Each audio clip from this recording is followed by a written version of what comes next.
দেশের 18 কোটি মানুষ আওয়ামী লীগকে আর দেখতে চায় না বলে মন্তব্য করেছেন বিএনপি মহাসচিব মির্জা ফখরুল ইসলাম আলমগীর। চট্টগ্রামের পলোগ্রাউন্ড মাঠে তারুণ্যের সমাবেশে এসব কথা বলেন তিনি। মির্জা ফখরুল বলেন, স্বৈরাচার পালিয়ে গেলেও তাদের প্রেতাত্মারা চক্রান্ত অব্যাহত রেখেছে, তাই সবাইকে সজাগ থাকতে হবে। মানুষ গণতন্ত্র চায়, ভোটাধিকার চায়।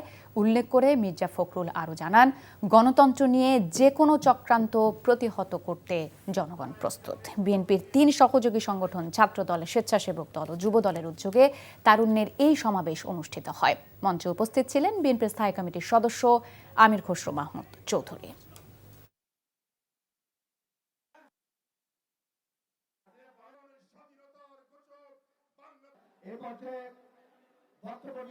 কি হাসিনা পাবেছে কিনা কন্যা কেন হাসিনা পলাইছে, কিন্তু তার প্রেতাত্মারা এখনো আছে।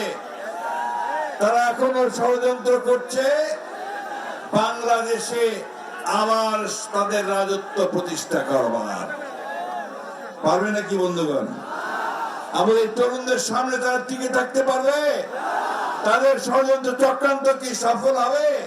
হবে না। বান্ডেল থাকলে প্রতি সেনমানিতে টাকা বাঁচবে।